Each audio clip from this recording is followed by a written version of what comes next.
Olá, boa noite, seja muito bem-vindo ao nosso quinto episódio da série As 7 Promessas de Deus. Serão 7 episódios, estamos no quinto, indo já para a reta final. Você que está assistindo a gente pela primeira vez, não assistiu nenhum episódio anterior, você pode entrar aqui no nosso canal do YouTube e ali você vai encontrar todas as outras séries e também todos os episódios dessa série, das 7 Promessas de Deus. Nosso culto de quarta-feira é especial porque ele é feito através de séries e é exclusivo aqui no nosso canal da Igreja Central de Blumenau. Você que está aqui pela primeira vez, nós temos um presente especial para você. Nós queremos te enviar gratuitamente o livro O Grande Conflito, é um best-seller. São milhões de exemplares vendidos em todo o mundo, traduzido em várias línguas. É um presente nosso da Igreja Adventista Central de Blumenau para você e para sua família. Mas como é que eu recebo, Thiago? É só chamar a gente aqui, direto no direct, aqui no chat, ou no direct lá do Instagram, tá certo? Ou você pode também mandar aqui, ó, nesse QR Code, aponte sua câmera nesse QR Code, ali você pode colocar seus pedidos, seus agradecimentos e também solicitar. Eu quero receber o brinde especial. Ali a gente vai estar enviando para você. É só colocar o endereço completo aqui no QR Code e a gente vai estar enviando gratuitamente para você e para sua família. É um presente nosso para você. Eu quero te convidar nesse momento a curvar sua fronte. Vamos orar a Deus, que logo em seguida o Bruno Cross estará ministrando o quinto episódio dessa série muito especial. Oremos. Querido bom Deus, muito obrigado, ó Pai, pela oportunidade de estarmos aqui, ouvindo um pouco da sua palavra. Obrigado, ó Pai, pelas suas bênçãos, pelo seu cuidado. Obrigado pelo teu amor, pelo teu carinho, Pai. Queremos também, Pai, pedir uma oração especial nesse momento, pelos nossos filhos, pela nossa família, que o Senhor possa estar abençoando, livrando de todo o mal, de todo o perigo e também das armadilhas de Satanás. Nós somos pecadores, somos falhos, o inimigo sabe disso, por isso a cada momento, a cada dia, ele vem preparando armadilhas, Pai, para que a gente possa cair. Então queremos que o Senhor nos proteja, ilumina o nosso caminho, ilumina a nossa vida, entregamos tudo em Tuas mãos, hoje e sempre. Abençoe a mensagem de hoje, abençoe Bruno Cross e sua família também. São bens que te pedimos por Jesus. Amém. Fique agora com Bruno Cross, com o quinto episódio e até a próxima semana. Que bom que você está aqui conosco mais uma vez, na continuação dessa série. Na verdade, nós já estamos indo para o final. Eu não sei se você assistiu os episódios anteriores, já se passaram 4 antes deste. É muito importante que você em algum momento volte para assistir, caso não tenha assistido. Mas eu tenho um convite para você também. Eu queria que você compartilhasse esse e os outros episódios. Nós estamos aqui a cada encontro, cada semana, estudando sobre as grandes promessas da Bíblia. E eu tenho certeza que você não quer guardar isso só para você. Então você pode aqui embaixo compartilhar, pegar o link, colocar nos grupos de WhatsApp, compartilhar talvez no próprio Instagram, no direct para alguém. Compartilha, faz o bem, evangeliza através de um simples compartilhamento de uma mensagem poderosa. E hoje nós vamos continuar a leitura e o estudo do Salmo 128, que contém 7 promessas ali e que resume as grandes promessas da Bíblia. Vamos lá? Eu estou aqui com a minha Bíblia física, o Salmo 128. Nós lemos no último encontro o versículo 3, mas apenas metade dele. Nós agora vamos ler o restante. Eu vou ler ele completo, tudo bem? Salmo 128, versículo 3. Aqui diz assim: tua esposa, no interior de tua casa, será como a videira frutífera. Já vimos isso no encontro anterior. Perfeito? Vamos avançar agora. Aqui diz assim: teus filhos como rebentos da oliveira à roda da tua mesa. Eis como será abençoado o homem que teme ao Senhor. Então agora ele faz uma segunda comparação. Primeiro ele diz que o casamento é como a videira frutífera, um fruto muito importante, porque dali vinha água, ou melhor, um líquido, vira bebida e também alimento. Agora ele está comparando os filhos com outra planta, com outro fruto, que é a oliveira que produz a oliva. E a oliva produz o óleo, se extrai o óleo da oliva, que era muito importante no passado. Hoje talvez você use apenas numa salada, mas antigamente tinha várias funções. O óleo de oliva, além da própria fruta, que poderia talvez ser comida dependendo do tipo, mas o óleo da oliva era usado especialmente para uma função alimentar. As pessoas faziam alimentos com o óleo da oliva, até mesmo o pão. Então as pessoas ingeriam, comiam com o óleo de oliva. O óleo de oliva também era usado como um bálsamo ou um cicatrizante, como um remédio. Nós temos hoje muitos remédios, né, muitos artifícios para que a gente cure uma ferida, um arranhão. Mas no passado era muito usado o óleo de oliva. O óleo de oliva também era usado como combustível para acender lamparinas. Hoje nós temos energia elétrica. No passado não havia isso em nenhum lugar do mundo. Então as pessoas pegavam uma lamparina, colocavam óleo de oliva, colocavam algum pano ali e punham fogo, e o óleo de oliva alimentava aquilo, para que houvesse luz dentro de um lar. E também o óleo de oliva era usado para ungir em ocasiões religiosas. Olha que interessante, né? Os filhos são comparados com a oliva e com o óleo de oliva. Os filhos devem trazer para o lar, em comparação, as mesmas coisas. Trazer saúde, trazer luz, trazer cura, trazer vitalidade, alimento, e deve abençoar o lar também. Só que, infelizmente, muitas pessoas, depois que se tornam pai e mãe, têm o contrário. Quantas pessoas, depois que vieram os filhos, perderam a saúde? Quantas pessoas, depois que vieram os filhos, perderam o casamento? Muitas pessoas também, depois que os filhos vieram, perderam até a alegria, porque quando os filhos cresceram, trouxeram vergonha para o lar. Muitas pessoas, depois que vieram os seus filhos, perderam até a fé. Por que isso acontece? As razões podem ser muitas, e eu não quero fazer nenhum tipo de julgamento aqui. Mas uma coisa eu tenho certeza. Esse tipo de tragédia, entre aspas, acontece na vida de algumas pessoas porque se afastaram dos princípios. Mesmo tentando, algumas pessoas podem fugir dos princípios na educação dos seus filhos. Porque, sabe, veja só, nunca houve religião ou cristianismo sem cultura. O cristianismo nasceu dentro do judaísmo. E até o cristianismo se afastar do judaísmo levou quase 100 anos. E ao longo da história do cristianismo sempre houveram influências da cultura. Algumas influências ok, tranquilas, neutras, e outras ruins. Então, diante disso, nós muitas vezes temos uma concepção do que é ser pai e do que é ser mãe que é mais cultural do que bíblica. E aí é onde está o problema. Veja, todos nós recebemos dos nossos pais ensinamentos. Eu não sei se você teve bons pais, pais ruins, pais ausentes, ou sequer conheceu seus pais. Cada um de nós tem a sua história com a paternidade e a maternidade. Mas alguém nos criou, alguém nos educou, alguém nos fez crescer e alguém nos ensinou o que sabemos. E diante disso, nós temos hoje crenças. Nós temos crenças sobre tudo na vida. E o que é uma crença? Uma crença é uma certeza ou um sentimento de certeza sobre algo. Então, por exemplo, quando a gente acredita, ou, por exemplo, uma mulher que sai dizendo assim, homem não presta, é uma crença que ela desenvolveu ao longo da sua vida. Talvez porque lá atrás a sua mãe ou uma outra mulher foi ensinando isso para ela. E pela repetição, ela acabou acreditando nisso. Ou talvez ela teve uma péssima experiência em algum relacionamento e por aquele impacto tão grande e negativo, ela criou essa crença, ela tem essa certeza. Homem não presta. E as nossas crenças, elas podem nos levar para frente ou nos limitar na vida. E por que eu estou falando sobre filhos? E falando sobre crenças? Porque nós somos filhos de alguém, mas também temos nossos filhos. E nós vamos passando de geração em geração as crenças que temos. Algumas delas são bíblicas e maravilha. É assim que deve ser.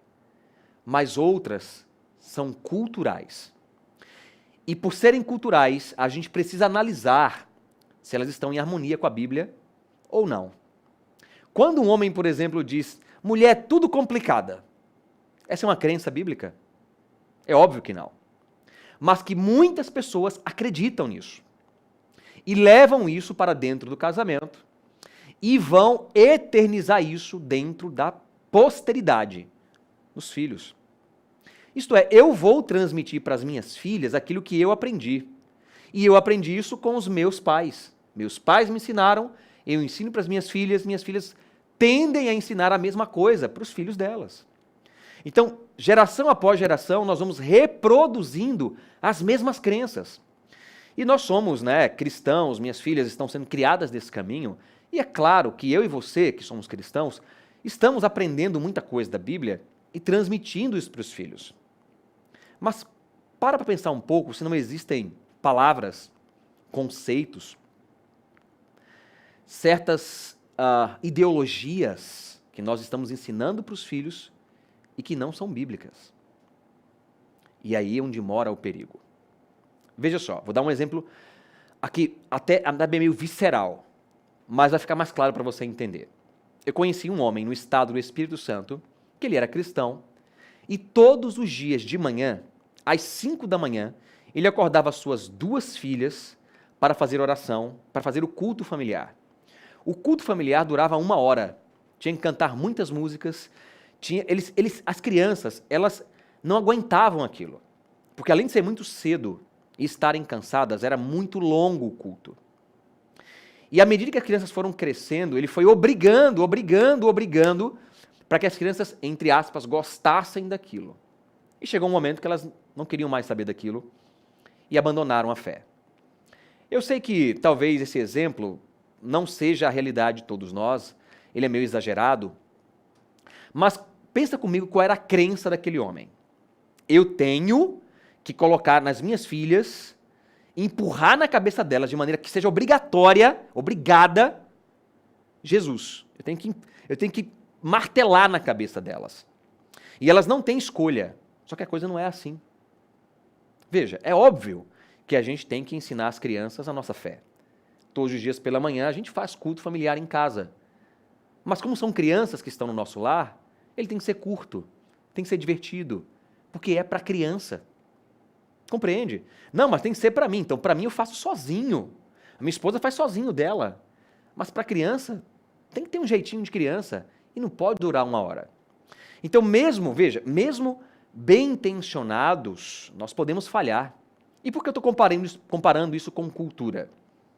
Bem, especialmente aqui no Brasil, nós temos uma cultura que vem do paganismo de um Deus mau, de um Deus vingativo, de um Deus que está anotando todos os nossos erros e olha, cuidado, hein, cuidado. Então esse homem, com toda a sua boa intenção, tinha um aspecto cultural na cabeça dele que achava que era bíblico. Tem que passar 1 hora com as crianças todo dia às 5 da manhã.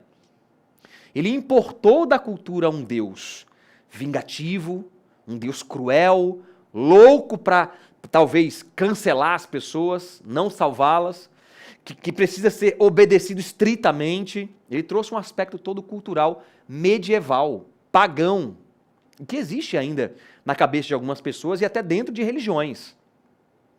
E ele importou isso para o seu lar e acabou com o seu lar. Existem outros fatores culturais também que a gente tem que ter muito cuidado.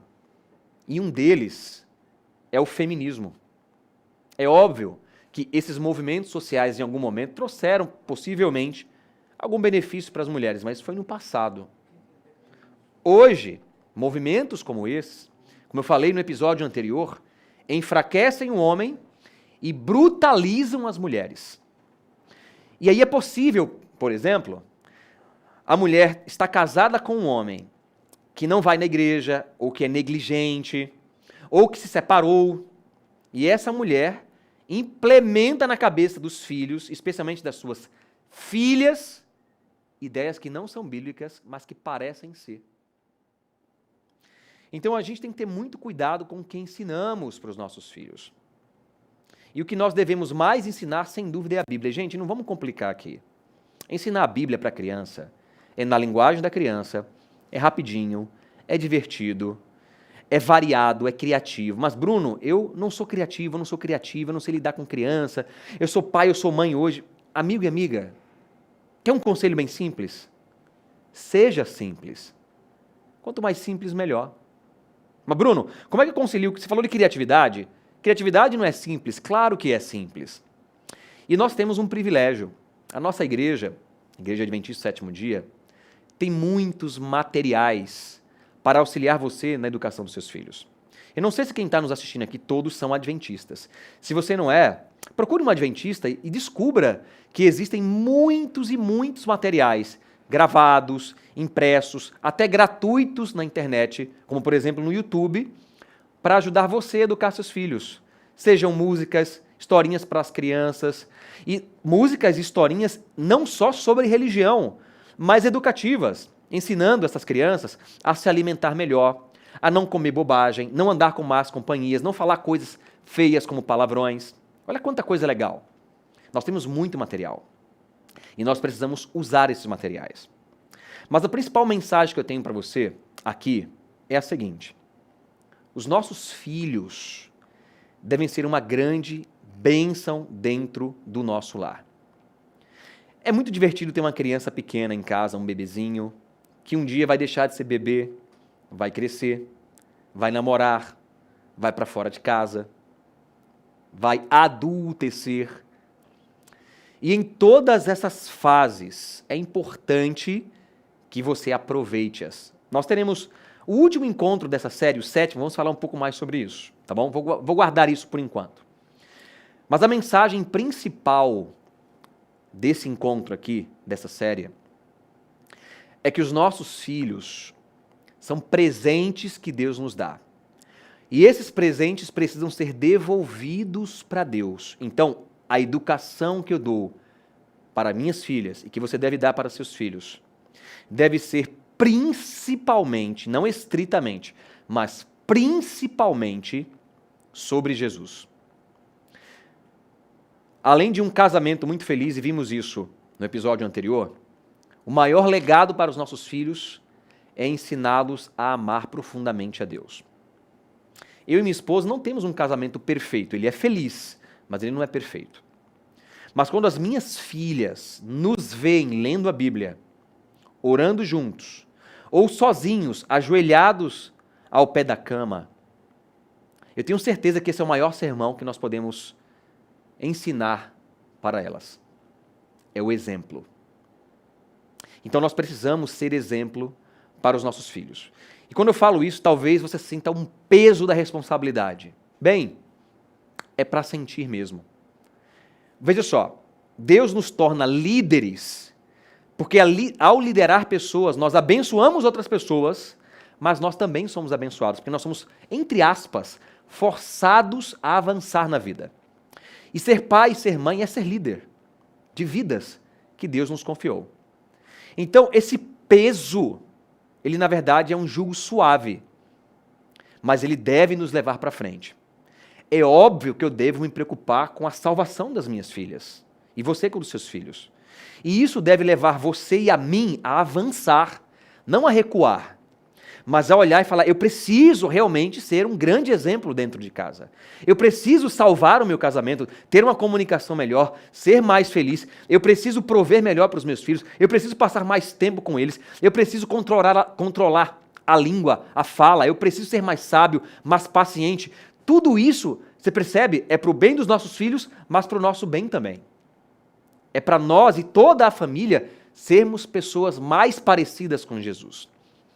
Então os filhos, eles são cura, como é também o óleo de oliva, porque eles possuem dentro daquela relação a capacidade de nos fazer avançar, de ir para frente na vida. Eles são luz dentro do nosso lar.